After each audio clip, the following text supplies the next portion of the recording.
welcome back. Pasensya na ngayon lang ulit ako nakagawa ng video. Ngayong araw na to guys, i-share ko lang sa inyo, no? Kasi recently nagbukas ako ng savings account sa Security Bank and yung proseso napakabilis, online lang. So i-share ko sa inyo yung experience ko, and if you are looking for any bank na convenient yung application ng savings account, please continue watching this video. Okay, so i-share ko sa inyo yung timeline ng application ko. Pero before that, bakit ba Easy Savings Account yung napili ko? Okay, so yung Easy Savings Account kasi guys, zero maintaining balance. So, ibig sabihin, wala kang i-maintain na certain amount sa account mo para lang ma-keep or ma-retain na naka-open yung iyong account. So, for example, di ba may ibang bangko na kailangan meron kang 2,000 sa account para hindi mag-close. So, itong account na to, kahit ma-zero siya, hindi siya mag-close. And pangalawa, zero din yung opening balance niya. So, ibig sabihin, wala kang initial deposit na kailangang ilagay sa bangko para maka-open ng account. So, ibig sabihin, di ba yung ibang banks may initial deposit na 5K, 3K, so ito wala. Okay? And meron siyang free na debit card. So wala siyang checkbook, debit card lang po. And then fast din and easy yung kanilang application kasi nga online lang, and isang primary ID lang yung kailangan mo, and unlimited yung deposit.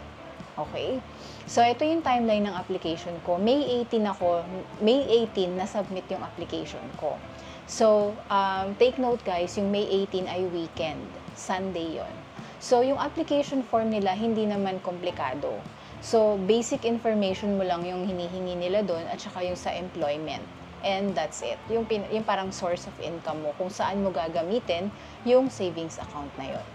Okay? Tas may KYC din sila, yung Know Your Customer. Ibig sabihin, parang may facial recognition din sila doon sa proseso ng application. And madali lang naman yun, guys. Okay? So, nasubmit ko yung application ko 6:01 PM ng May 18. After 2 minutes, naka-receive ako ng notification via email na na-open na successfully yung account. Ang bilis, di ba? So, meron na agad akong account number. And then, kinabukasan, May 19, meron akong email na na-receive from Security Bank na confirming if I'm OFW, and nag-a-ask sila na mag-submit ako ng copy ng aking primary ID. So, kung ano yung sinubmit ko doon sa application, yun na lang din yung in-attach ko doon sa reply ko sa email. Kasi yung email, kailangan replyan mo siya within 48 hours, within the day. Pag hindi mo na-replyan, i-restrict nila. So, pag na-restrict yun, hindi mo magagamit, diba? So, na-replyan ko lang, sinabi ko lang na hindi ako OFW, tapos pinicturean ko lang yung ID ko, in-attach ko dun sa email.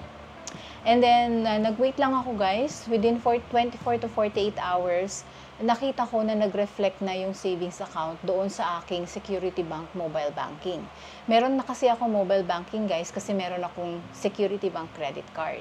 So, nandoon na sila parehas sa aking mobile banking. So, wala na akong ginawa, hindi na ako nag-enroll or whatever.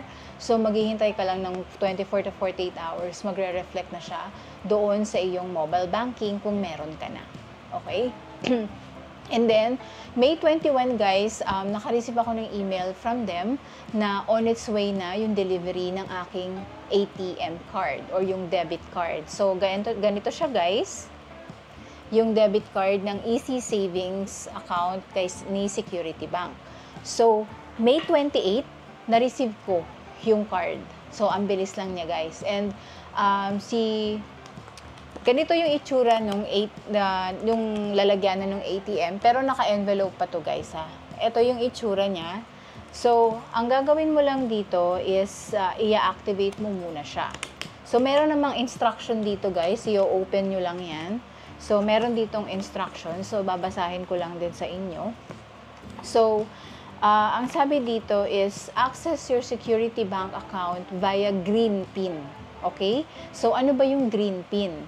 So, it is a convenient and fast way to nominate your PIN in a paperless and secure manner. So, ibig sabihin, ikaw ang mag-nominate ng PIN.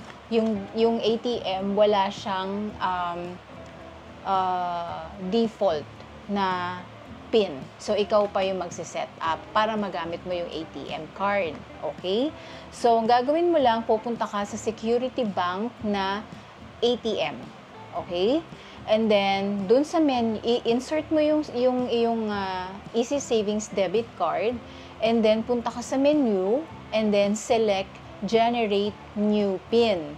And then, enter, dapat dala mo yung phone mo kasi magsisend ng OTP si Security Bank doon sa registered mobile number mo.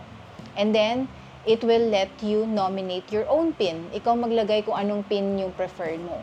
Okay? And then, re-enter lang yung nominated PIN and then, mag-balance inquiry ka daw using your new PIN para ma-activate yung iyong debit card.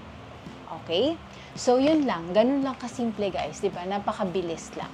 Pati yung pag-activate. So, ikaw na yung magno-nominate ng PIN. Kasi diba dati, pag nag-open ka ng savings account at binigyan ka ng debit card, meron yung parang default na PIN.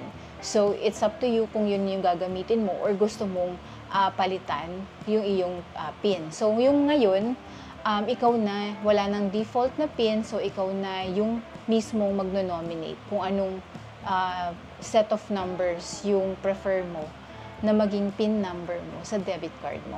Okay? So, ganun lang kasimple guys yung pag-a-apply and sobrang convenient niya talaga.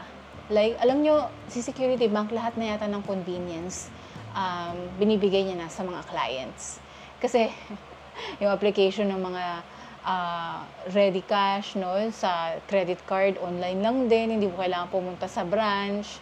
Tapos, ayan, yung savings account nila, online lang din yung application. Diba? It will really save you the hassle, no? Para magbiyahe-biyahe pa at lumabas pa para lang mag-open ng account. Napakabilis. So, kung meron pa kayong question, guys, just leave your comment below. I will try to answer. At maraming salamat sa panonood and see you again on my next. Bye!